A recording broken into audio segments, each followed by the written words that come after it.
On today's Rice Rewind, I'm going to be re-releasing my interview with the infamous monetary architect Bernard von Nothaus.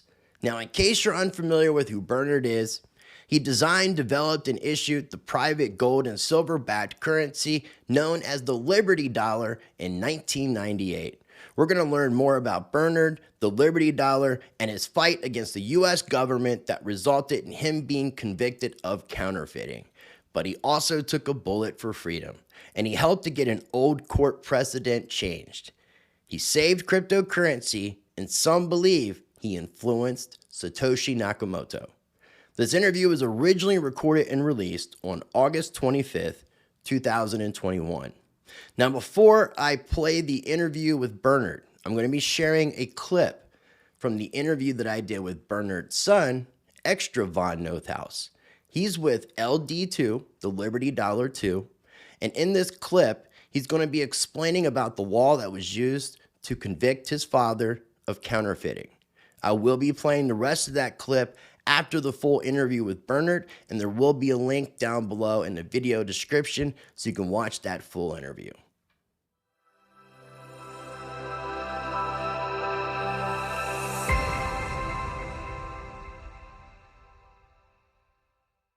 Instead of going after him for fraud, they went after him for counterfeiting, which was a law that was written in the 1860s as a way of stopping the Confederacy from creating their own currency during the Civil War. This is the part that I really want to put emphasis on, because your father lost the criminal case, but the law that they were able to use to convict him of counterfeiting, because I was asking your dad, how are they able to convict you of counterfeiting if you're not trying to replicate United States money, Federal Reserve debt notes? Mm-hmm.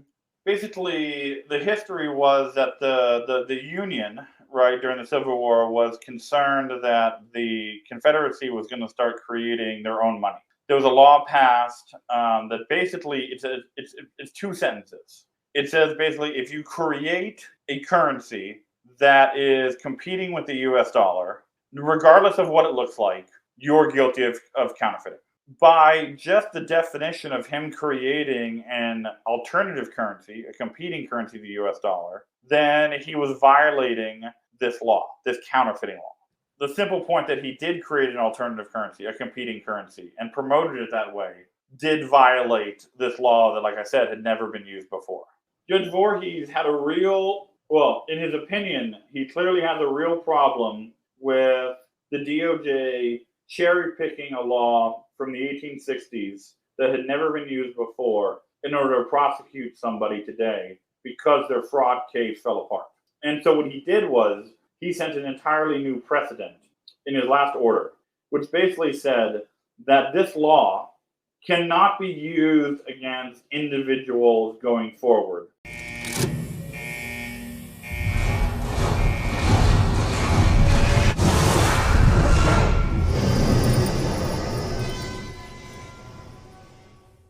All right, ladies and gentlemen, joining me on today's show is a guest who I have been looking forward to talking to for quite some time. I am joined by Bernard von Nothaus. He is a monetary architect. He designed, developed, and issued the private gold and silver-based Liberty Dollar in October of 1998. We're going to be talking about the Liberty Dollar. We're going to be talking about how his work influenced Satoshi Nakamoto, creating Bitcoin, the first decentralized cryptocurrency. But Bernard, I really appreciate you accepting my invitation to come on today. How are you doing? I'm doing great, Chris. And to quote my friend Nathan Hawk, Bernard von Nothaus is a badass. So I really appreciate what you've done, Bernard. Some people who are watching this are probably going to be very unfamiliar with the Liberty Dollar and when it came out and what it was all about. And we're going to get into that. I'm going to have links down below for everything that we talk about today. And there's a really cool website that people can visit as well, bernardvonnothaus.org. And there's a bio here, which goes into a little bit more information, which I'm going to be screen sharing that Bernard can't see because we're recording on his phone. But Bernard, do you mind kind of, for people who are unfamiliar with you, do you mind kind of giving a little background as to who Bernard von Nothaus is? Sure, Chris. I don't know where you want me to start. I've been in the metals business for almost 50 years. I wrote an economic research paper. I've done an enormous amount of work in terms of monetary economics. And there was a particular point in my life where I had to either shit or get off the pot. I had written an economic research paper. Actually, I wrote the economic research paper in one day. Wow. Yeah. I had done a lot of research. This was the early 70s. The economic research paper is dated 1974, October 1st, 1974. And there was a particular point where I had to make a decision about, do I go forward with this or do I just walk away from this? But it was so engaging, and the message in my head, for lack of a better phrase, was so empowering for me to do something that I made a deal with the voice in my head. I said, okay, I'll give it one day to write this economic research paper, which of course is ludicrous. Nobody writes an economic research paper in one day, I said in the voice, I said, give it to me good, give it to me fast. I'll give it one day. And so I sat down and I wrote the economic research paper in one day. And the next day I asked my lady, Telly, to type it up. She said, well, you wrote it in a day. I'll type it in a day. And she did, and we went out, we made a couple copies, and people were enthralled. So then I went out and made 100 copies. Now, this was a lot. At the time, we were living without electricity or our car, and of course, without a phone. This is long before cell phones. This is 72 now, okay? That's actually that's 3 years before I was born. Really good years, Chris. Anyway, so we hitchhiked in town with the draft of the economic research paper, and we didn't know where we were going. We didn't have a car, so that's why we hitchhiked. And so we were coming into Hilo, this on the big island of Hawaii. When we were coming into town, there was a big sign for Post Press. This was a well-known mini chain that was happening at that time. And I said, oh, here, just pull in here. The guy who we hitchhiked to ride with, he dropped us off in front of the Post Press printing press, and we walked in and we said, well, we'd like to get a couple copies made of this. And I pulled out my, 24 page, 40 page, I forget how many pages it is. That's ancient history. Anyway, I pulled that out, and the sign said it was 10 cents a copy.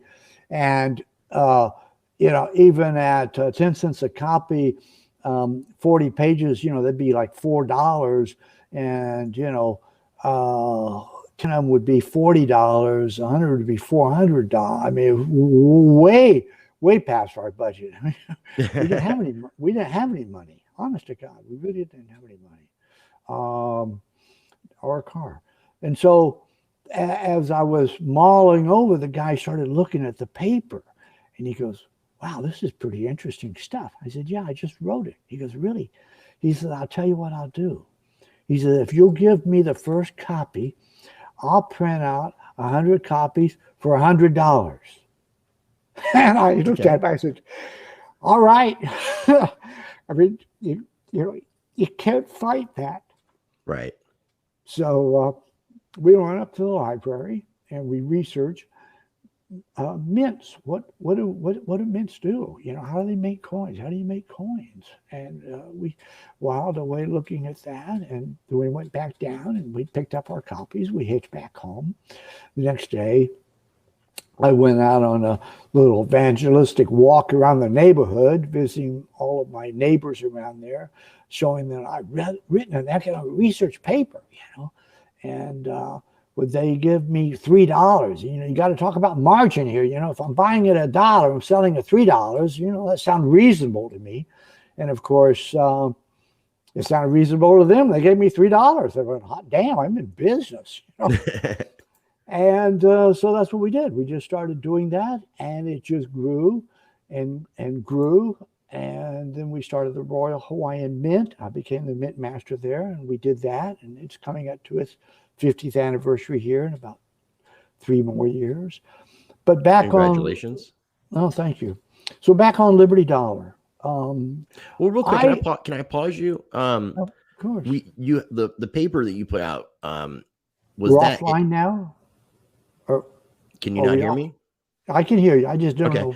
No. I'm just saying. I'm saying pause. Like, can I pause you? Like with where you're at, so I can ask you something to get some more clarity. Please. So you wrote the original paper in somewhere around 1974. Yes, exactly. And to give September the 11th, 1974. Okay. Yeah, because that's what's on your webpage, and then that is to no value. Is that to what no it's called? value was the name of the economic research paper. That's right. Okay, and then ultimately, American Financial Press published a Liberty Dollar solution to the Federal Reserve, a 500-page monetary treatise in 2003. When did the NORFED, National Organization for the Repeal of the Federal Reserve Act and Internal Revenue Code, when that was founded in 1998? That was in 1998 also. We didn't really have a complete name when we launched the Liberty Dollar. So we just called it Liberty Dollar. Okay. And then there was so much negativity. I don't know if you remember 1998 or the early 1900s, or the 1990s, I should say. Right. Yeah. The early 1900s. I've studied like the creation of the Federal Reserve. We have mutual friend in Mr. G. Edward Griffin. Of course. Ed was a big supporter. And so when I started the Liberty Dollar, there was so much negativity that we branched out to include the repeal of the Federal Reserve Act. Okay. Now, one thing I do want to specify to people is that, and we're going to get into some of the Wikipedia stuff because there's a lot of misinformation that Wikipedia reports. When me and you had spoken on the phone, Bernard, I had said, I wanted to highlight what you had done. You created a currency to compete against the Federal Reserve and the U.S. dollar, and you quickly corrected me. Corrected me because you said you created an alternative currency. I was quick to correct you again right now too, because we were never in competition with the U.S. dollar. It was never our content. We never even considered the word competition because and I misspoke. Well, thank you. But I need to make that clear because we didn't have anything against the U.S. dollar. We were just simply out there to issue what we considered, and a lot of other people consider, a superior currency. Well, it's an alternative. And to note, too, the time period that we're talking about, like in 1974, when you wrote this paper, gold was still at that time outlawed for U.S. citizens to own it.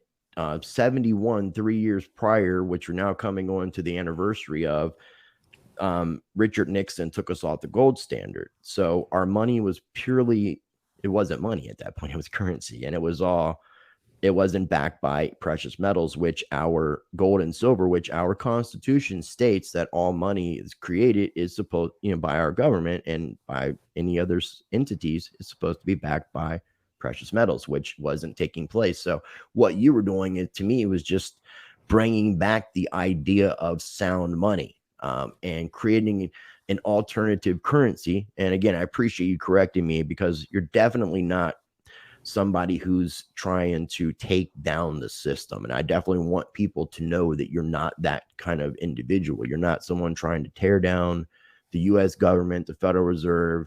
You're trying to give people an alternative that would give them another choice, because if all you're stuck with is the U.S. dollar, we know that it's been losing purchasing power. Everything that we've experienced just in the past year and a half, we've seen more than 25% of the money supply being printed up. We see inflation taking place. So, I mean, it's crazy insane. So I just wanted to make sure I was giving some context of history of what was going on in the 70s and to specify certain elements. So you created NORFED, you created the Royal Hawaiian Mint right afterwards, it looks like, kind of in 99, am I mistaken? Or when did you create the Royal Hawaiian Mint? Oh no, the Royal Hawaiian Mint was founded in 1974 also. Okay. Okay, so you were in Hawaii back then when you wrote your first paper. Absolutely. Okay. Absolutely. Okay. Right. And then you launched the Liberty Dollar. And so to read directly from your bio, for 25 years, from 74 to 1999, BVNH, which is your initials, was the mint master at the Royal Hawaiian Mint and studied monetary economics and search for value-based solutions to the poorly performing U.S. dollar. That's and correct. Talks about the founding of Norfed, and then it says that you introduced the Liberty Dollar to exemplify the principles of a free market, value-based private currency that was not controlled or manipulated by the U.S. government from a meager investment of $6,300. So it seems like you've been able to work with a little bit and turn that into a lot, which is a great thing. So any comments? Anything you want to add to that? The Liberty Dollar was wildly successful. It was amazing. Nobody was more amazed than I was. I didn't know how many people felt about the U.S. dollar. I mean, it certainly wasn't an activist currency in terms of anything being against the U.S. government. It was simply the fact that the government's money wasn't any good. It didn't hold its value. And as you pointed out, it didn't meet the criteria of the U.S. Constitution. So I simply, as I'm a veteran, I think it's everybody's obligation, men and women, to support the government and call the government to task if they're not doing what is right. I mean, that's political activism for you, Right. 100%. I had no idea that what I was doing, as a matter of fact, not that I have any idea what I was doing was illegal. I had attorneys that told me what I was doing was legal, because G. Edward Griffin, for example, he was very concerned about the legality of the Liberty Dollar. Ed is a very straight up, wonderful person, a good friend. But he was concerned about the legality. And of course, I had to ascertain for him and for a lot of other people that what I was proposing was legal. And indeed, it was. And Ed became a big supporter. And of course, a few 100,000 other people became big supporters. What was the motto that you had came up with the Liberty Dollar? The model that we came up with, we came up with quite a few. Which one? The one that's listed on your website. Because now, for people that don't know this, we started recording an interview and seemed to have a lot of interference or some issues going on. So we went ahead and went to another format using Bernard's phone. You had mentioned the change the money, change the country. Yes. Now, that was elaborate on that. Well, I think it speaks for itself. If you're not happy with what the government is doing or what the country is doing, I mean, this grew up out of, the Vietnam War.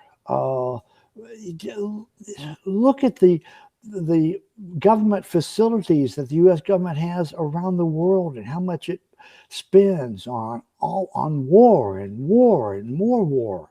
We should be having a very kick-back, happy time on this planet. We should be. We should not be having a very bad time because the money is bad. But when the money is bad, well, then that infects society. Value is fundamental for man and women. It is something that we all adhere to. We all have a moral compass. We know what is right and wrong. And when you see something is wrong, you morally you're required to take action. And that's all I did was I just took some action. I had no idea that the damn good for nothing, lying, cheating, stealing federal government would not like what I was doing. They obviously couldn't take a joke. Well, I mean, in a sense, I mean, the joke was on them with what you were trying to wake people up as what sound money in versus what the government, the U.S. dollar was. I shouldn't say that the government issued because it wasn't technically government issued. It was issued by the Federal Reserve. It's their debt notes. But that's right. That's right. So, and I mean, of course, it wasn't. The Liberty Dollar is a far cry from a joke itself, too. Oh, I agree. And I mean, that's why I said at the very beginning of what we were talking about, like towards the end, we'll talk about how this whole thing was an influence to the cypherpunks and to Satoshi Nakamoto, the person, the group, and the creation of Bitcoin. It makes complete sense. And this was another reason why I wanted to bring you on the channel, which again, I really appreciate you taking the time to do. And I wanted to highlight this. I wanted to let people know what you had done because Bernard, I really try to let people know, and you're an example of this, right? That individually, we have the power to make change, no matter how big or small that change is. And collectively, there's nothing that we can't do together. That when enough people take a stand, nothing can stand against the people. So showing what one person can do and how that can influence other people and how it can start a whole entire movement or keep a movement fueling and educate people about the truth, I've got to commend that. And that was a reason why I wanted to bring you on. And I'm not a fan of the federal government or the Federal Reserve, and I'm pretty outspoken against both. It's tragic about what happened. So you had a situation, how long was a Liberty Dollar in existence before you started having legal problems with the federal government? Right. Well, the Liberty Dollar was launched in 98, and it was 2007 when the government really started taking actions, and it probably secretly started in 2006. But I mean, we had legal opinion letters, we had comments, we had people from government officials saying what we were illegal. Liberty Dollar showed up on the front page of the Washington Post twice.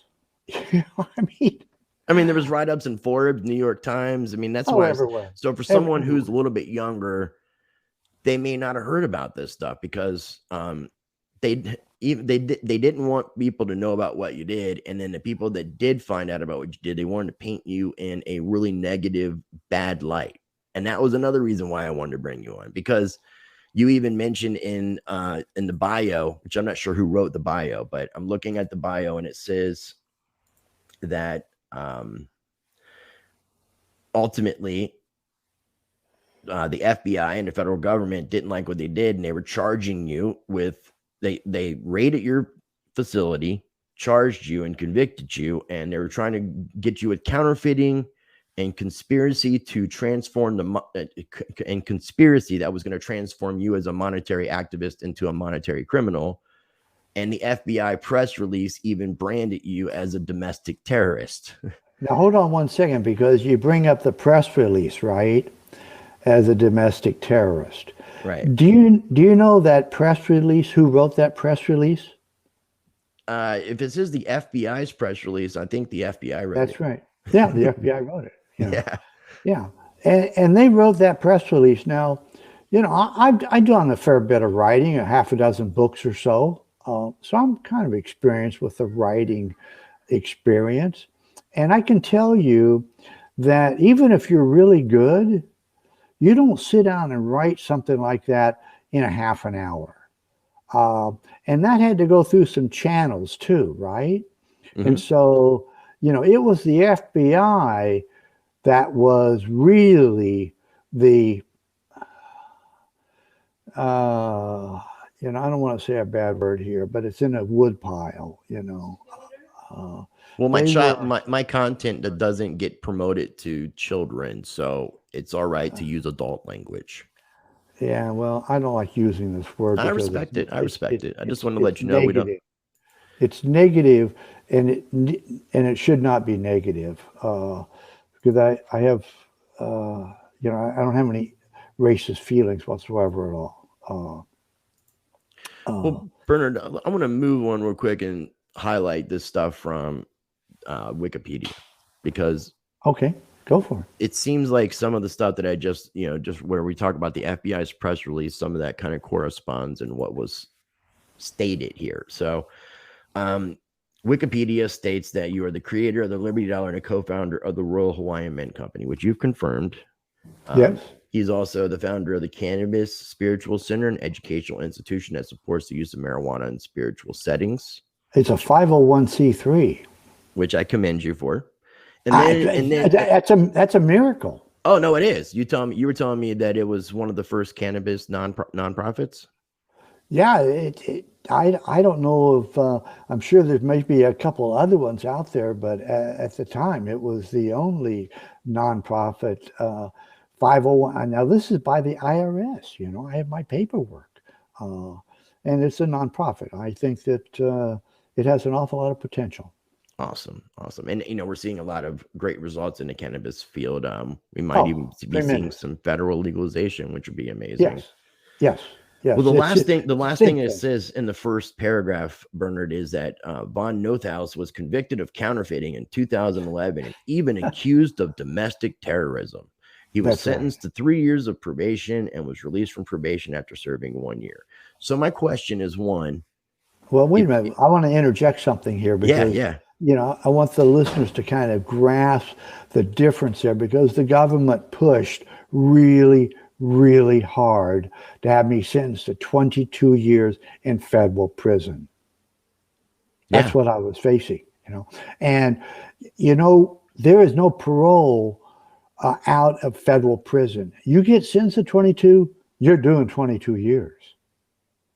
And so I hired a different attorney to represent me at my sentencing hearing, and he had me write a summation of my case, and I gave it to him, not knowing, how many times you write a summation that your life is on the line for 22 years. That's intense. Something happens all the time, right? But I poured my heart into the paper, and I showed it to my attorney who was representing me at the sentencing hearing, and he says, "Read it the way you wrote it." So I did, and I guess I hit a good spot with the judge, or maybe the judge was supportive of my particular point of view, because he was a conservative Republican, whatever the hell that phrase means today. So he asked me to stand facing 22 years, and he sentenced me to 3 years probation. So that picks up where you were telling the story. Sorry for the interruption. Oh, no problem. I appreciate you giving me that clarification. But my question was, if what you were doing was creating an alternative currency that had nothing to do with the US dollar, how do they charge you with counterfeiting? Because I'm thinking counterfeiting means that you're making fake US dollars. Well, that's a very good point, because it wasn't counterfeiting. It didn't look like anything like a U.S. dollar bill or anything else like that. And we had legal opinion letters saying that it was not counterfeit, So how did I get charged with counterfeiting? Well, that's quite simple. They had to charge me with something. Well, no, they really didn't have to charge you with anything. They were just upset that you had created an alternative currency. I don't think it shouldn't be illegal to do something like what you did. I agree. But the thing is that I don't want to say that anything scares, let me put it bluntly, the goddamn federal government. I don't think anything scares this government. But no, they're powerful. The creature from Jekyll Island. Oh my God, and that's what controls our government. But the thing is that whoever it was whoever is behind, you know, the trilaterals, you know, whoever it is that you think is behind the federal government, there is somebody that is running the federal government. There's no doubt about that. Whoever that son of a bitch is. And most of them aren't elected officials either. Of course not. They're not elected. Who in the hell would want to be an elected official, except you can get in there and serve only one term and retire, and you got retirement for the rest of your life. Man, that is a hell of a deal. Hell, yeah. I'd run to be representative too. Get retired. Well, I'm already retired. I miss my opportunity. But anyway, back on it. Although I don't think anything would ever scare this federal government. Nothing. And it's just so damn corrupt. I mean, you look at Pearl Harbor. That was orchestrated, clearly orchestrated, until the Japanese got in line to bomb Pearl. Where did the 7th Fleet go? All there was at Pearl Harbor was a bunch of old junky ships and the 665 servicemen that were killed that day. I mean, this was a setup. They had sent the whole 7th Fleet down to Guam. Why did they send it to Guam? Well, because it was far enough around the globe so that even a misplaced Japanese plane would not see the fleet. I mean, this is the whole thing. I mean, 9/11. Yeah, I mean, we're going down some interesting areas, and I don't think a lot of people would be disagreeing with you at all. But let's get back on the money. The thing was that the government had to do something because I was just too damn successful. I mean, they could see the rate of our growth. The rate of our growth was phenomenal. I mean, a lot of people, I mean, millions. I mean, that was terrific. I mean, what did I do? I went out there and I found a real live cord in the near comatose American body, and people just saw, they were able to get the Liberty Dollar at a discount and use it at a profit. That was a good phrase, get it at a discount, use it at a profit. Hey, damn, that sounds like a hell of a deal, right? I mean, and then they found out that they could sponsor other people and they could get even more money. Oh my God. And then we had some great conferences and invited great people like Ed Griffin and other different people, to come and talk. And I mean, we were on a roll, and the government, again, I don't think anything scares the government, but the government became very concerned about our rate of growth and what we were actually doing. And that was change the money and change the country. Love it, dude. I love it. I really do. And for people that are curious, like when you released the Liberty Dollars, how were they released? In the coinage form and in the paper form? How was that done? And digital too. We had digital also. Okay. All three. So paper, specie, and digital. Okay. It was really easy. I mean, you could join the organization. That was a whopping $100. Oh, we were ripping people off. So you joined for $100, and you got, I think you got $20, or maybe it was $20 because you got the information pack, and you got a booklet, and you got a 10, a 5, and 5/1. So that was $20, and that's what you got. And then if you wanted to really start developing the Liberty Dollar within your community, you could become a regional currency officer. That'd be an RCO. And that gave you basically a franchise on Pacific area around where you lived. And you became a regional officer. And then you went out and you sponsored people. And the more people you sponsored, the more money you got, and the more money flowed through you. And it just kept building like that. This is a regular franchise model. There's nothing new, earth-shaking about it, except for one thing. We were dealing in money. Right. People like money. People like money. You probably like money, right, too, Chris? I do. Yeah. But I try to make sure it doesn't obviously be my focal point. Right. It's just one of those things that we need. And the reason I did get involved in cryptocurrency is ultimately just so that we can get to the point that we don't even need currencies in the future. I mean, that would be an awesome future where we don't have money or currencies, and we have different We're ways going of to being have able to trade something. value. We have to have something to trade between ourselves. Yeah, I mean, there's a lot of things that could be. Now, with the physical coins that you put out, you can't have prostitutes if you ain't got money. well, you could give them food. I mean, there's commodities. So, I mean, this doesn't have to necessarily be money. Prostitutes, they're particular about their bodies and their looks. They're not going to be able to eat as much food. They need some spending money. There's drugs. I mean, there's a lot of stuff out there. You just can't deprive people of this. Drugs, sex, and rock and roll. That's what I grew up on. Yeah, you were 60s and 70s growing up. These coins that came out, were they coins? physically? What coins? We never did any coins. You never did coins, okay? Because coins a 4-letter word. Now I might say "fuck" every once in a while, but I'll never call a coin a Liberty dollar a coin. Okay, so a Liberty dollar that's is it a medallion? No, oh hell no, it's not a medallion. Now you're talking to a monetary architect, and you're also talking to a mint master who's been a mint master for almost 50 years. I know my shit when it comes to lingo. What are the round metal things that came out? What would you refer to them as? Silver liberties. Okay, were those made of the actual silver? Of course, they were made of 1 ounce of silver.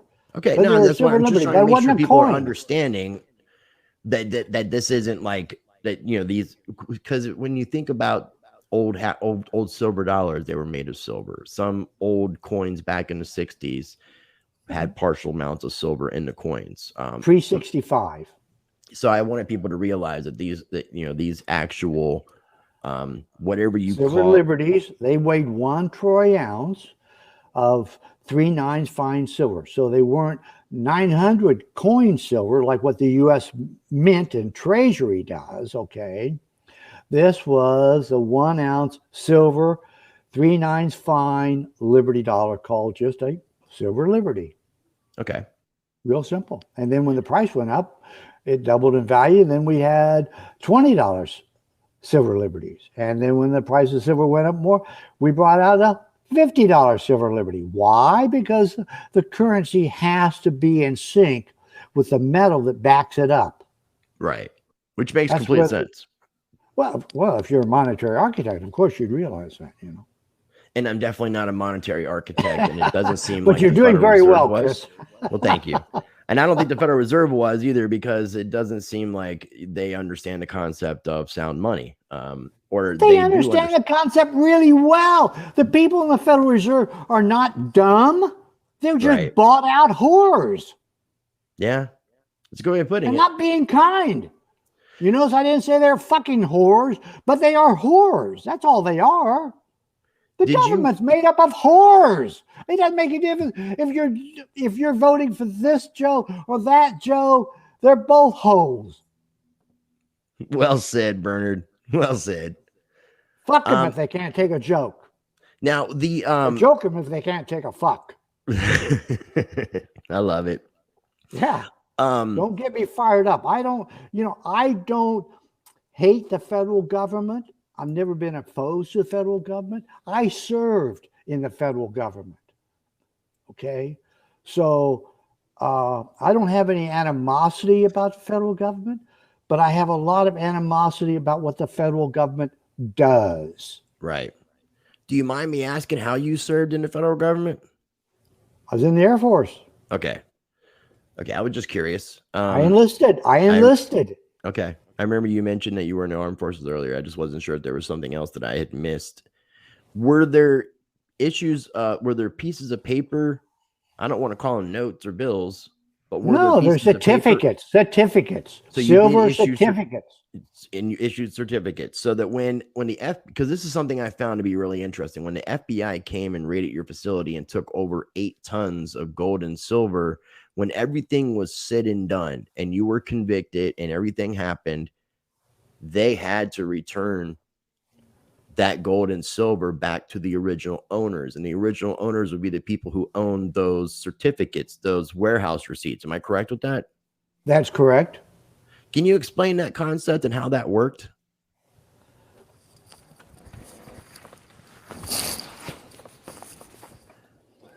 I'm back again. You're back. I'm back. You know, I went off left. screen for a few minutes. I saw you. Yeah. Okay, so give that to me again, just a little bit about what exactly you want. Well, how does the concept work that the government, when they came in and raided you and they took over 8 tons of gold and silver, it ultimately, I'm trying to find where it says the actual verbiage here on Wikipedia, because that part was at least correct. It said that despite the conviction, the manufacture and distribution of the Liberty Dollars, the U.S. District Court Judge Richard Voorhees ruled in late 2014 that seized property is not deemed as contraband and should be returned to the pursuant to ownership claims. So what I'm trying to specify is that those certificates, those warehouse receipts that other people owned were representations of the silver and gold that was being stored at your facility. Is that correct? Well, it was being stored at a warehouse. It wasn't at my facility. This was third party. You know, this is part of the integrity of the Liberty Dollar, because if I said, okay, I'm holding the gold and silver and I'm going to sell you these certificates, what the hell do you have? Why in the hell would you believe me or anybody else, or the federal government, for Pete's sakes, that what I'm telling you is the truth? Well, because we had this in a third-party warehouse, which had it, and then we had it audited by another third-party CPA who went in and did a physical audit of the silver that backed up the certificates every single month and posted those online. Right. No, you're very transparent about that information. Yes. Well, I mean, you know, you want people to feel comfortable knowing that what I'm saying is the truth. Right. And having a third-party CPA certified to that went a long way to substantiating what I was saying was truthful. Yeah, I'm not big into lying.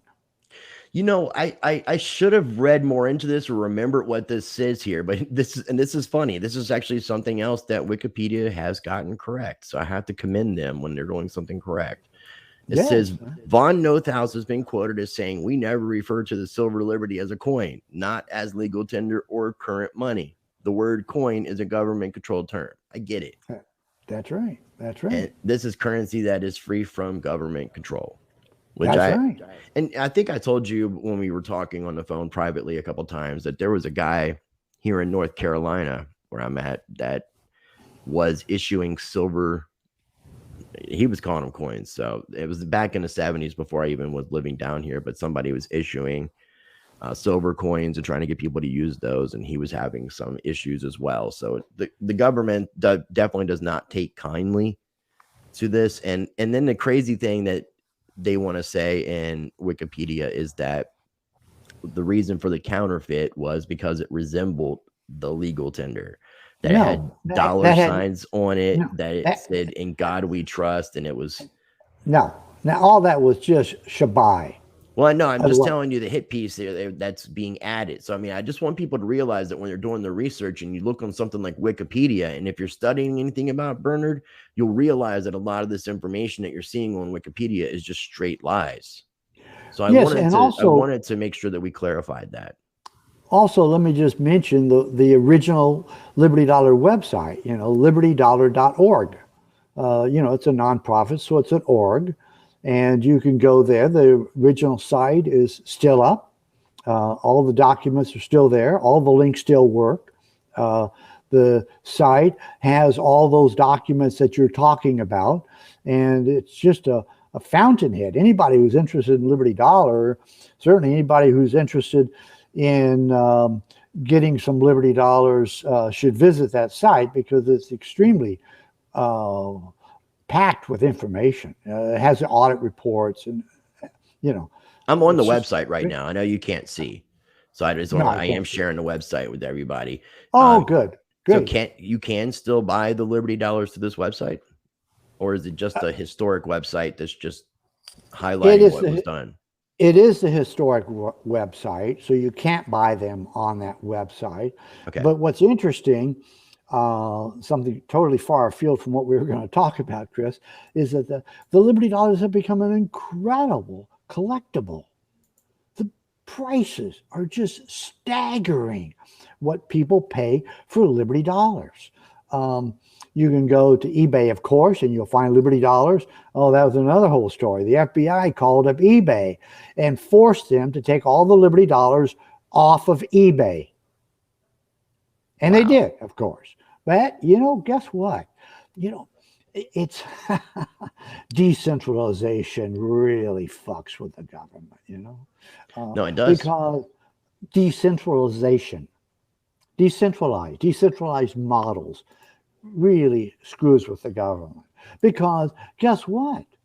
People still wanted to put up their Liberty Dollars on eBay. They didn't know that just a month before that, all the Liberty Dollars were being forced taken down by the FBI. Okay, so they would put up their Liberty Dollars, and eBay made a half-hearted effort to take down the thing, but it was an avalanche. People got lots of Liberty Dollars. I mean, there's thousands of Liberty Dollars out there.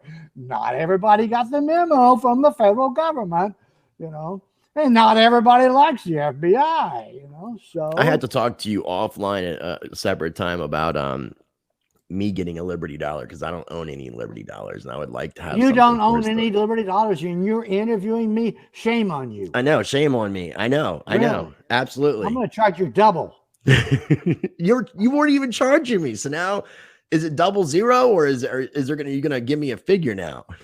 I ain't going to give you a figure because I don't know what hell you want.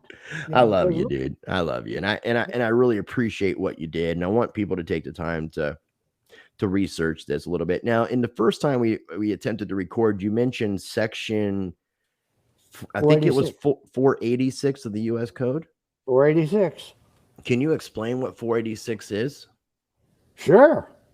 486 is a really interesting bit of legislation that the federal government passed at the height of the Civil War.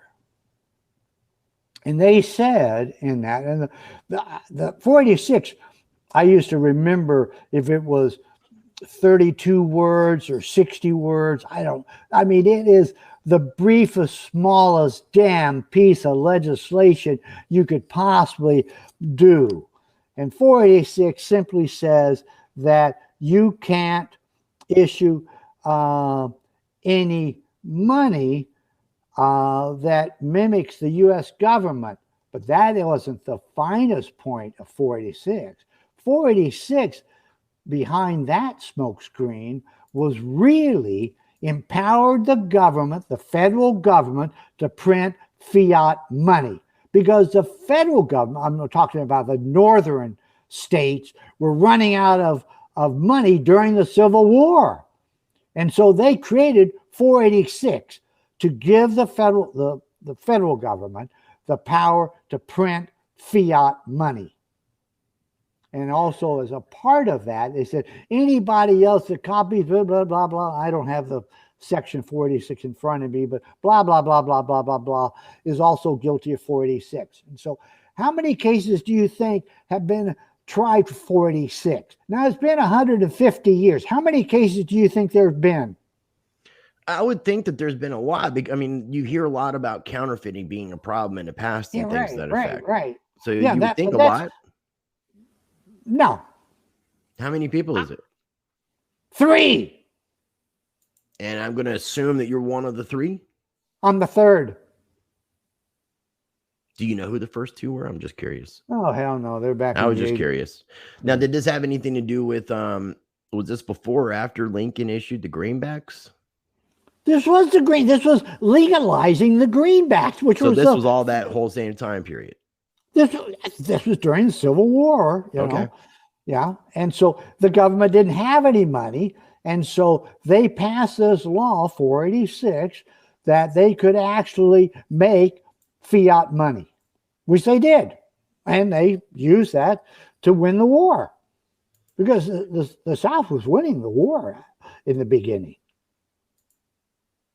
And I'm at the, I was just seeing if there's anything I wanted to share on the Wikipedia site, which I don't really think that, I think we pretty much have covered most everything as far as that. Before we move on and talk about how what you did influence Satoshi Nakamoto, I do want to let people know that this is not going to be the only interview that we do, that you've got something new that you're working on. That's all I'm going to say. And when you're ready to launch it, we'll go public with it, and you can come back on the show. You have that open invite, and we'll talk about it. So it's not as if this is over. Yeah, there's another chapter that's going to be beginning, and we'll talk about that. Well, no, it's not over. We don't have a value-based currency in the country yet. We're still being ripped off by the federal government. We are 100%. You know, until those little assholes crawl back in a hole and we have value-based currency, they can go to hell as far as I'm concerned. Do you have anything that you want to... Let me tell you how I really feel. I think I know how you feel. And I appreciate you being honest. Do you have anything... I'm an honest person. I could tell. Yeah. Do you have anything that you want to add in regards to the Liberty Dollar that we haven't already spoken about before we talk about the Satoshi stuff? And I do want to mention that they call you the Rosa Parks for monetary rights, which I think is an interesting way of putting it. Yeah. Short-term memory loss. No problem. Do you mind me asking about the Trump dollar? Is there any connection with the Trump dollar and the Liberty Dollar in any capacity, or is it just separate? Well, we could talk about the Trump dollar for a moment. The Trump dollar was a project that I created. I just have this ability to wake up in the morning. A lot of people have that ability. But I wake up in the morning with a wild-ass idea, and I knew who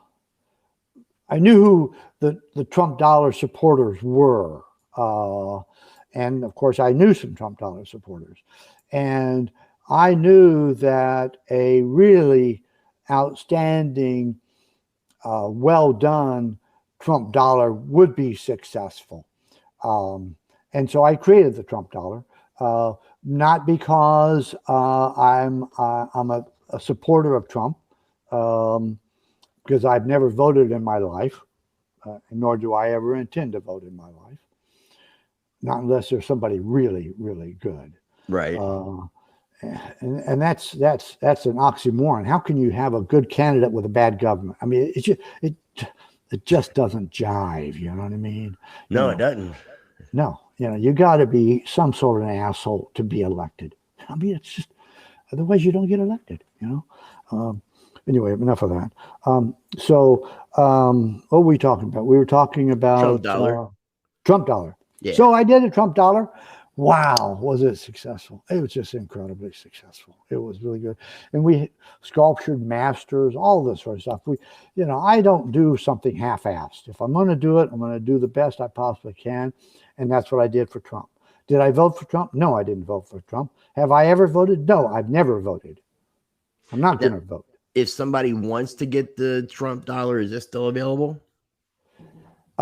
Yes. I'm at the website. That's the reason I'm asking. And I'll put links to trumpdollar.us. Yeah, trumpdollar.us. Yeah. So I figured I'd add that in. We did 4 different Trump dollars, and really well done. You did a 2016 Trump dollar. Then you did 2017 inaugural Trump dollar, 2017 Trump dollar to make America great again, and 2020 Trump dollar to keep America great again. So 4 different years.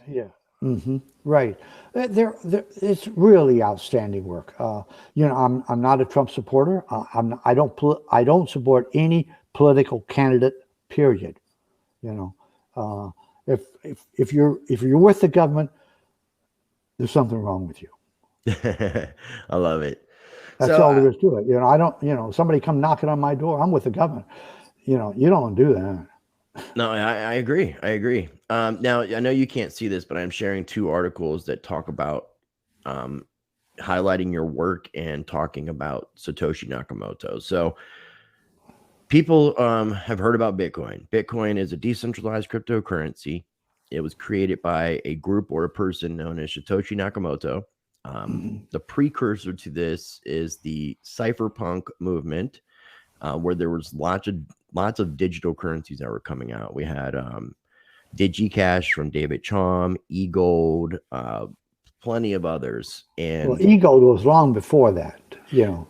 right. eGold, And I think that was Adam Back, if I'm not mistaken, but I'm not 100% sure. eGold goes back to the same time with the Liberty Dollar. Okay. So this article from Business Insider, the many alleged identities of Bitcoin's mysterious creator, Satoshi Nakamoto. So the first question I want to ask you, Bernard, in regards to this, and just a very point blank question is, are you a part of Satoshi Nakamoto? No. Okay. Because it is listed here that there is that possibility that you are one of the candidates. And I've interviewed Dmitry Buterin, who's Vitalik Buterin's father, and Vitalik was a creator of Ethereum. And his father is a computer programmer, coder from Russia, computer scientist, and he told his son about Bitcoin. So I mean, I had to even ask him, it seems like you groomed your son for this. Are you or were you a part of Satoshi Nakamoto's group, or are you the individual? So the first person listed is Hal Finney, which a lot of people, he's a lot of people's first choice is speculating as to who. I don't think it's one person, honestly. We have Dorian S. Nakamoto, which actually has Nakamoto in his name. He was somebody who Time Magazine and a bunch of media ruined this guy's life for a couple of years because they were saying that he was the creator, and he says he has zero involvement. The next one is Craig Wright. Below that is Nick Zabos, and Nick's another one that people claim could be, but he's denied it. And then we have underneath that Elon Musk, and after Elon Musk, and Elon's an interesting thing because he is a coder and he does do the C++, so there is some interesting He connection. doesn't have what it takes. I agree. But then they list you. They list Bernard von Nothaus, the creator of the Liberty Dollar. And it would make sense. It would make sense that someone like yourself, that if you were part of the Satoshi group, that one, you wouldn't admit it to me, and two, that you would want to do this anonymously, considering what happened with the Liberty Dollar. But when were you actually charged with the counterfeiting charges with the Liberty Dollar? What year? I think that was 2007. I think. So it would have been before the white paper came out, because the Bitcoin white paper came out in October, on Halloween of 2008, and the first Bitcoin mined, Genesis block, was January 3rd of 2009. So you're saying that you were not ever a part of Satoshi Nakamoto. You did not create Bitcoin. Is that correct? I did not create Bitcoin, but it seems like I inspired Bitcoin. And the reason I say that is because I had a chance encounter with an individual, and more than a chance encounter. I had an opportunity to meet an individual who was extremely high up in the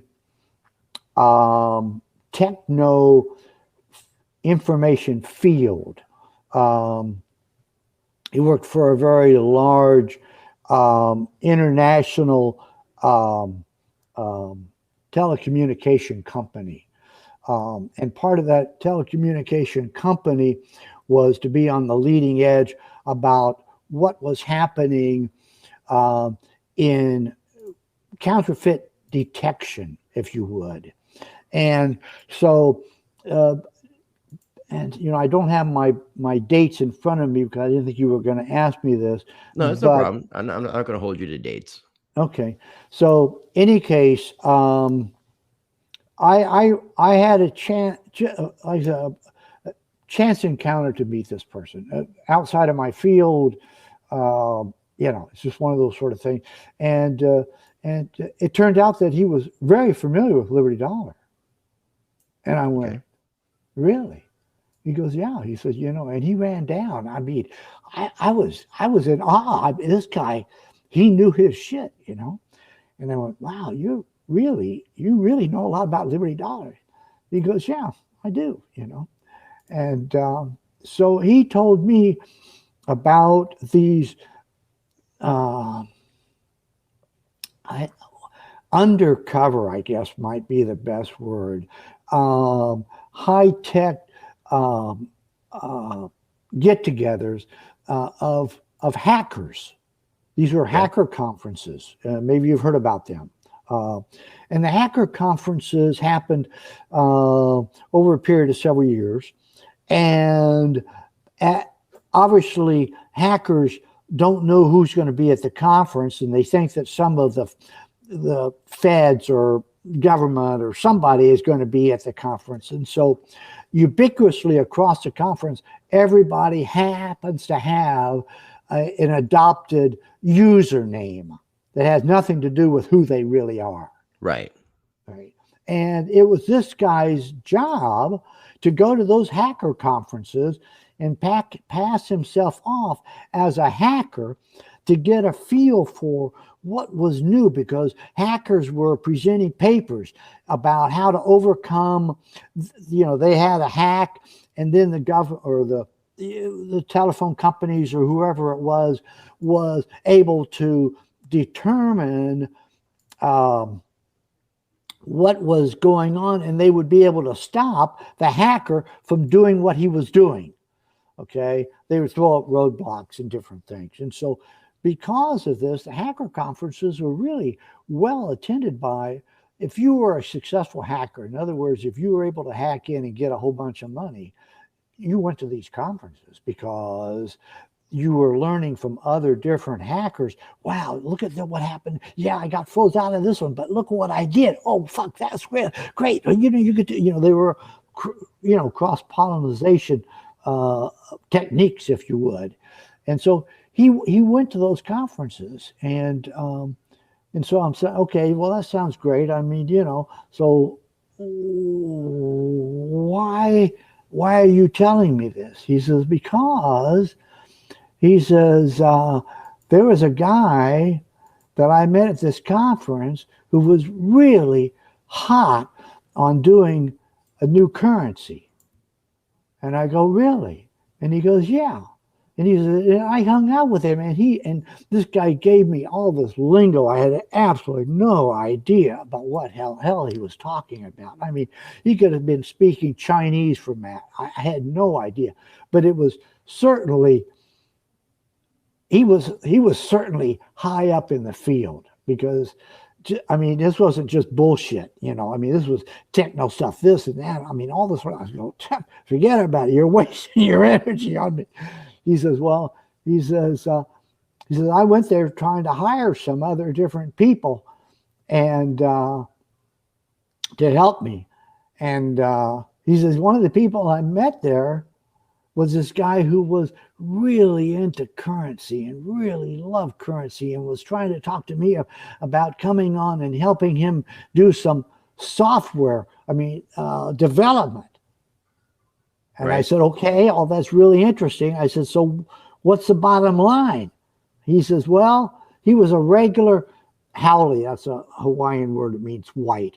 He was a regular white guy, blah, blah, blah, regular hacker sort of guy. His alias was Satoshi Nakamoto at that conference. That's really interesting. I've never heard a story like that. I've never heard a story where somebody has talked about so the guy communicating in person. Yeah.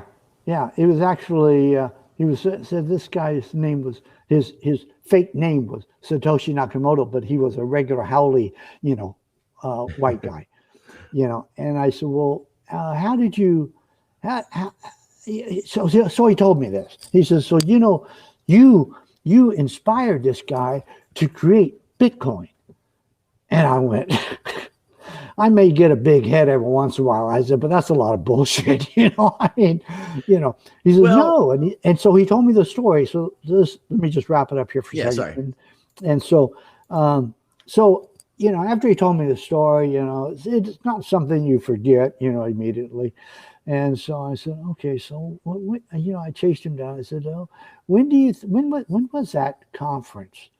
So he tells me the conference, and I can't remember the date of the conference, unfortunately. It's buried in my notes someplace, and if I pulled out my Liberty Dollar book here, I'd get a better idea. But anyway, so, we had the Liberty Dollar audited every single month, and we posted that on our website every single month, right? So I went back there and, I haven't told this for a long time, but I went back there and he gave me the idea of when it was, and there was a particular month in there in Liberty Dollar that we did I think we did over $1 million or something like that in a month. It was a phenomenal month, and so anybody who was interested in alternate currencies would have been interested in tracking Liberty Dollar. And sure enough, that guy, that conference was held a couple months after that huge month with Liberty Dollar. So the exposure, I mean, I'm a fan of all the alternate currencies. I've got a whole list of them in my Liberty Dollar book. I mean, on and on, all that sort of stuff. And if you put the timetable together, that guy was telling me the truth. That guy, Satoshi Nakamoto, attended one of those hacker conferences, Right, and was indeed a hacker, and Now, created Bitcoin.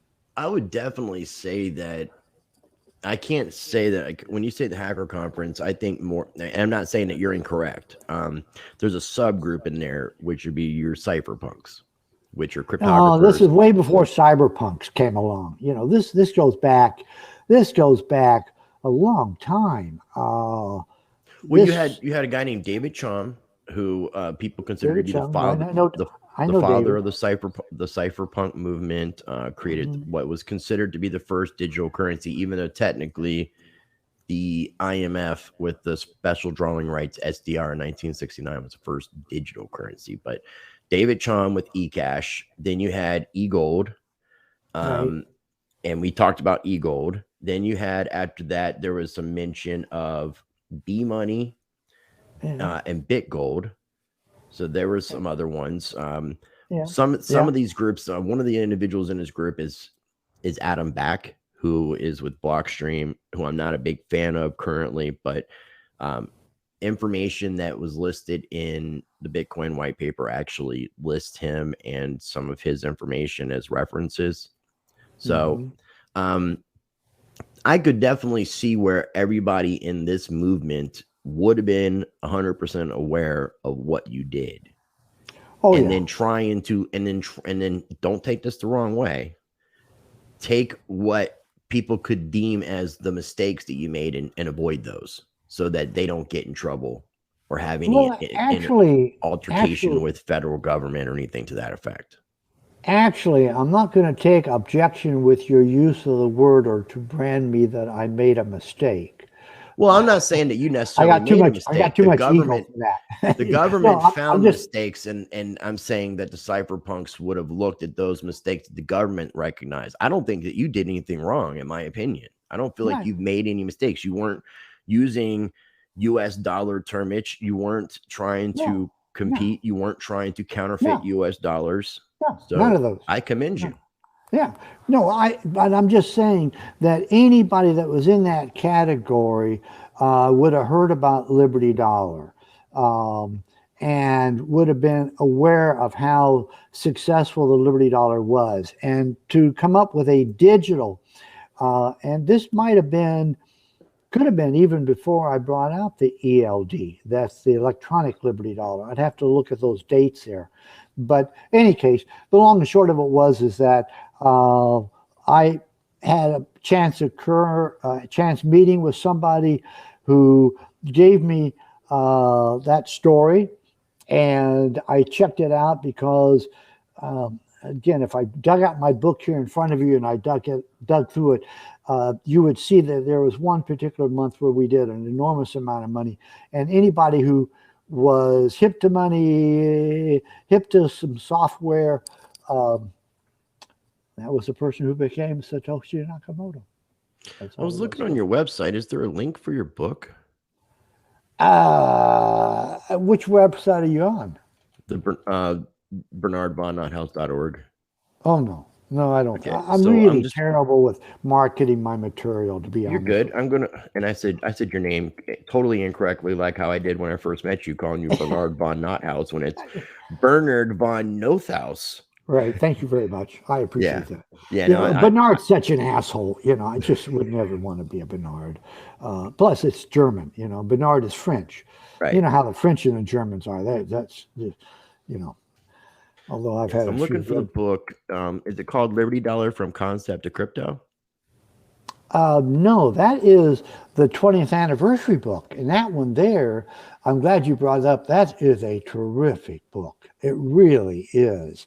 And in the back of it, it has a 30-page catalog, coin catalog. They use the phrase coin catalog, and I use the phrase coin catalog, but we can't use the phrase coin to denote Liberty dollars. Okay. So, anyway, there's a coin catalog in there that denotes the 100 issues that we've. I'd have to get offline here and pull the book out in front of me here and look at it. But there's just a lot of stuff. That's a really great book to read. The other one that I got pulled up here is on Amazon. You got It's some a interesting books. 2003 book. The Liberty Dollar Solution to the Federal Reserve. Is Yeah, that the one you're talking about? that's the 2003, right? And that's the one that you're mentioning. I have to get this book, One Toke to God. Oh, that's a good one. Yeah, it sounds like an awesome title. Because I You told know, you I am a utilizer of the cannabis. yeah, well, it's an amazing, and you know, I have one chapter in there. Most of it's all by PhDs, all of them friends of mine. Can you imagine hanging out with PhD? Actually, I find the PhD guys pretty They're probably sharp. cool. They are very cool. These are friends of mine that donated chapters to the book, and there's my chapter is in there about how I discovered the spirituality of cannabis, and then there's also a small blurb in there about the Cannabis Spiritual Center in Malibu, California. There's even an artist concept of the building that I'm working on right now. Okay. Yeah, Yeah, because in addition to being a monetary architect, you're actually an architect, right? that's right. Originally, I was an architect, and I still love architecture. You know, that's when I did my theater, and I've done homes. I've done I've done a whole bunch of architecture throughout my life. It's wonderful. There's great sex, and there's architecture. You've had a fascinating life, man. You're an interesting character, and I really honestly appreciate having this opportunity just to be able to communicate with you. Well, it's been fun, Chris, you know, and glad that you took an interest in the Liberty Dollar and invited me to come and visit with you about that. If you got any other questions, let me know. If you want to do a follow-up or something or other, or if anybody throws bricks through your windows, let me know. I will. I don't think any of that's going to happen, but we're definitely going to bring you up on a follow-up so we can talk about the release of what you're going to be doing here The new Liberty in the Dollar, very right? near future, in the very, very near future. So, Oh, yeah. Well, before the government hasn't gone back to a value-based currency. So what's a poor boy to do but to go out and do his own, right? well said. Well said. Yeah. Now, I mean, we are definitely, if you study economics and you look at what's going on, we are at the end of this fiat cycle. So something has to give either way, whether they want to, you're hearing the World Economic Forum, Charles Schwab point, pushing the whole great reset agenda. You will own nothing and be happy. Yeah, It's I a like really interesting idea to think about. And there's ways that we individually and collectively can make a difference. So if you're watching this, you've seen what Bernard has done, and Bernard has made an impact. And he did that by himself as one individual. Of course, there were people helping him with the creation of such, but this was one man who decided to do something and ignited other people as well. So just take this into consideration that you yourself watching this can make an impact no matter how big or small. Maybe you could influence the next Satoshi Nakamoto. maybe you could influence the next group that's trying to bring back sound money and trying to educate people about what sound money is and money versus currency. So That's right. Bernard, I commend you. I thank you. Before we wrap Okay. it up, do you have any final thoughts or anything that you want to add before we do wrap up the video? Wrap up the interview? Just to build on what you said there, Chris, is that follow your passion. Whatever gets you fired up and gets you up in the morning. Find a way to monetize it, and even if it's in money or even if it's not in money, find a way that you can make some money and be happy. And I'll plug the One Toke to God. It's a terrific model. It's really amazingly rewarding, insightful, creative, and a blessing. Well, again, man, I appreciate your time, and I look forward to being able to have more conversations, and I look forward to being able to check out these books and all that good stuff. And then being that we are not too far from each other, you're both East Coast United States, maybe we'll be able to catch up in person. I'm going to be in Miami mid-November, so I'll contact you before then, and maybe we can meet up in person, which would be great. But Bernard, if you could hold on one moment, I'm going to go ahead and wrap up things on the video on my end and stop recording, and then I'll talk to you real quick. But again, ladies and gentlemen, I do really appreciate you tuning in. If this is your first time ever watching any of my videos, make sure you check out and explore my channel. Explore the links that are going to be listed down below in the video description for everything that me and Bernard von Nothaus talked about today. I do appreciate you for tuning in. And as always, I do encourage you to be the change by practicing change. Can you explain in your words what happened, what your father did with creating the Liberty Dollar? And you can keep it brief. I mean, you don't have to go into all the details of that, but just a summary of what your father did with the creation of the Liberty Dollar and why you decided to continue that legacy. Yeah, absolutely. And I don't want to go into it all in much detail either, Chris, because It's a lot. It's a lot. It's a lot. It's a lot. It's very dense. Let's put it that way. So he created the Liberty Dollar in 1998. It was a silver-backed, physical currency, certificates, right? So just like bills, like you have dollar bills, those were all backed by silver and so forth. That went along. Like I said, he did the electronic version in 2003, and then he was growing, exponentially, essentially, until 2007. Prior to 2007, the FBI, the DOJ, U.S. Mint, everybody had said it was completely legal, that it was a barter currency, that it was a private currency, no problems at all. Hundreds of times, different government agencies said that. Like I said, in 2007, the U.S. Mint came out and said, "Oh, this is now we've decided this is illegal, and he needs to stop doing what he's doing." He filed a federal case against the U.S. Mint, saying they didn't have the jurisdiction, they didn't have the authority to tell him to stop, having a barter currency because they had already acknowledged it was private. Instead of adjudicating that case, they arrested him initially for fraud. In 2007, when the case originally started. There's a lot of details during his case that I could go into if you want more detail. Ultimately, they seized about 10 tons of gold and silver from the vault in Idaho, which basically proved that there was no fraud, that my father wasn't just selling empty pieces of paper, that the silver that backed up those currency was actually there. So instead of going after him for fraud, they went after him for counterfeiting, which was a law that was written in the 1860s as a way of stopping the Confederacy from creating their own currency during the Civil War. Let's pause right there real quick, because this is the emphasis that I really want to, this is the part that I really want to put emphasis on, because your father lost the criminal case, but the law that they were able to use to convict him of counterfeiting, because that was the question that I wasn't getting an answer from your father. And when we talked privately and you explained it, it was like everything made complete sense. Because I was asking your dad, how are they able to convict you of counterfeiting if you're not trying to replicate United States money, Federal Reserve debt notes?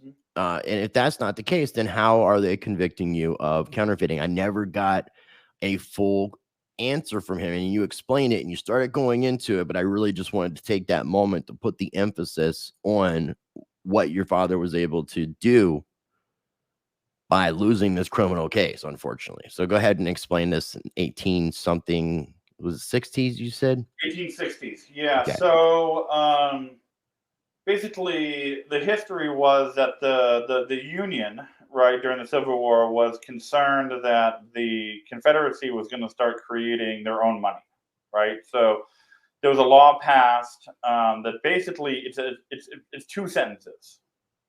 It says basically if you create a currency that is competing with the U.S. dollar, regardless of what it looks like, you're guilty of counterfeiting.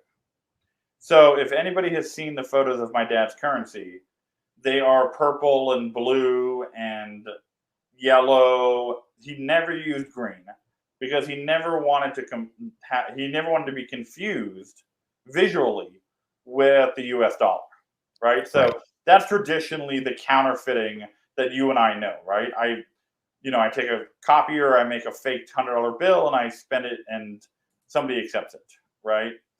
This is in a very arcane law, like I said, where it says basically if you are creating a competing currency, then by definition you are counterfeiting.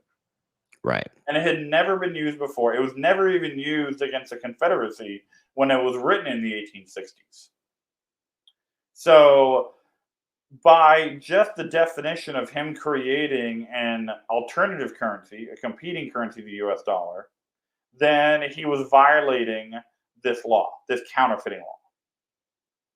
And so because the fraud cases wouldn't stand up, because he actually did have all the silver that backed up all the certificates, as the DOJ initially thought, that was essentially the loophole, if you will, that they could use against him, right? And so when he was arrested he was arrested by the FBI in 2009, and then charged with not only fraud, which eventually all got dismissed, but yes, he was convicted of this law because, like I said, just the simple point that he did create an alternative currency, a competing currency, and promoted it that way, did violate this law that, like I said, had never been used before. Right. Now, the cool thing that came out of this was he was dealing with a judge that was retiring, and I guess this was one of his last cases. So ultimately, even though your dad lost the criminal charges of counterfeiting, that old antiquated law is no longer in place, and there's been a new precedent set, if I know this part correctly. So the law is still in place, and so my father was convicted of counterfeiting under this very kind of narrow 2-sentence law from so he's definitely a convicted felon. There's no dispute about that. The prosecutors originally wanted to sentence him, wanted the judge to sentence him to 22 years. They added on a domestic terrorism distinction. So they basically unilaterally said that my father was a domestic terrorist. And under the federal sentencing guidelines, that adds 50% to your sentence. So instead of 22 years, he was facing 33 years. And for a man in his late 60s at the time, that's essentially a life sentence. Yeah, definitely 100%. I mean, if you're in your 60s, yes. If you're looking at 30 something years, that's putting you in your 90s, and most people don't live to be that long. But even if someone did live to be, let's say 97, getting out of prison after spending that much time and being that old, what are you going to be able to accomplish, and what are you going to be able to do? So I like how everything turned out. So how did it turn out? So basically, in most cases, in most federal convictions, the sentencing happens within 2 to 3 months, maybe 6 months at most. The Judge Voorhees, decided to delay it for 3 years, which get into your earlier point of where he was retiring, the judge was. And so he waited until the very last minute of his time on the bench to sentence my father. And so instead of giving him 33 years in prison, like the prosecutors wanted, Judge Voorhees gave him 3 years of probation. So that ultimately, even when he was arrested to when his probation ended in 2017, he never spent more than a few days in prison. Which speaks to kind of the weakness of the case. And one of the things that Judge Voorhees said in the sentencing memorandum, and I was there, in the courtroom listening to it, was in most counterfeiting cases, you're giving somebody something for nothing, and you're getting something of value back to you, right? I give you a fake $100 bill, you give me $100 of product, now you're out $100, right? There's victims. Yes. There was never a single victim who would ever come forward and testify against my father. Not of the 250,000 people who used my dad's currency would ever come forward and testify against him. Not during the trial and not during sentencing. So essentially what Judge Voorhees said was, we have no victims here. We have nobody who has lost money. In reality, silver had gone up and gold had gone up during the time that had been confiscated from the DOJ. So everybody who owned the Liberty Dollar certificates had made money, had appreciated in value. And so related to that was the DOJ wanted to keep all of the 10 tons of silver and gold they had confiscated from the vault. And the judge said that that's not going to be allowed because my father did not own that gold and silver. It's not proceeds of a criminal organization, as the prosecutors tried to present. That the silver is owned by the certificate holders, by the warehouse receipt holders. And so to allow the DOJ to keep 10 tons of silver and gold would be a travesty of justice against the rightful owners of that. And so he forced the DOJ and the U.S. Marshals to allow a process to return all of that gold and silver back to the token holders, to the receipt holders, to the bill holders, if you will. And that set an entirely new precedent of how does a warehouse receipt model with certificates and tokens, if you will, get adjudicated when the issuer is sent to prison or bankruptcy and so forth, right? Is that the way the warehouse receipts were done with both my father and with LD2 is it's a uniform commercial code contract where the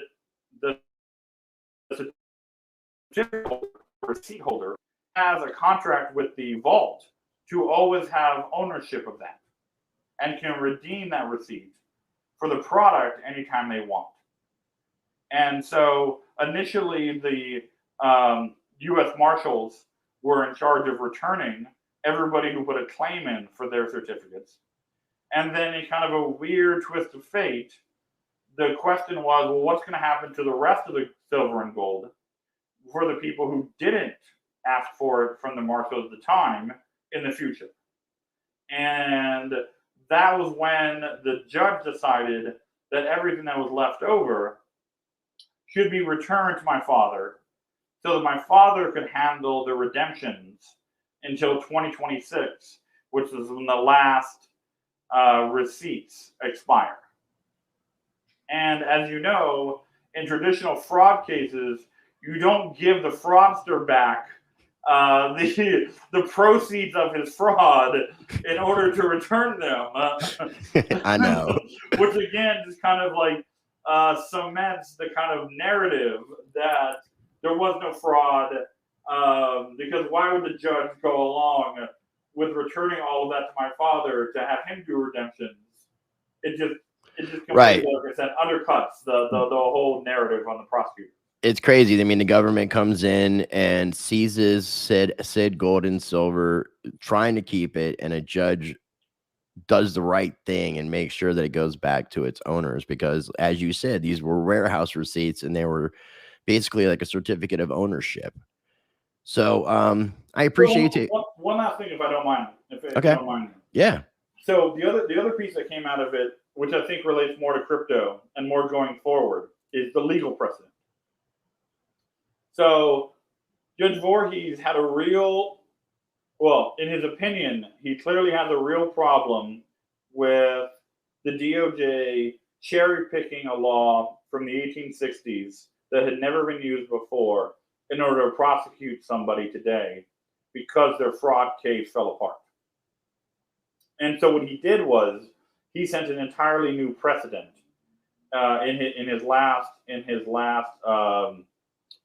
order, which basically said that this law cannot be used against individuals going forward unless the prosecutors can satisfy a few different points. And one of the most important points that relates to cryptocurrency is, if you want to prosecute somebody using this law in the future, you have to be able to prove, not to the judge to begin with, but also to the jury, that people are misconstruing these tokens, these cryptocurrencies, whatever you want to call them, as government-issued instruments. And so setting that bar far higher than it was before my dad's case is part of the reason of why this law has never been used against any cryptocurrency issuer and so forth. Because, in my opinion, and this is based on what the judge said, was that you couldn't convince a jury or a judge that people think that cryptocurrencies are issued by the US government. It is completely antithetical to the very nature of cryptocurrencies and any kind of alternative currency that they're issued by the government. So that was really what the most important long-term outcome of my father's criminal case was. Which Right. is, again, why you've never seen this law ever used against anybody else since then.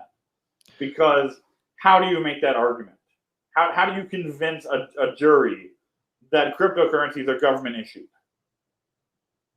No, I get it, man. I get it. And one, I really appreciate you taking the time to explain it, because I really feel like this is probably, aside from the fact that your father did this, created the Liberty Dollar, this was, to me, the most important thing to come out of the creation of the Liberty Dollar, because it's allowed for, like you said, the cryptocurrencies to kind of not have this antiquated law affect any growth in the industry. And then on the flip side, it allows for people to follow in your father's footsteps, which is exactly what you're doing.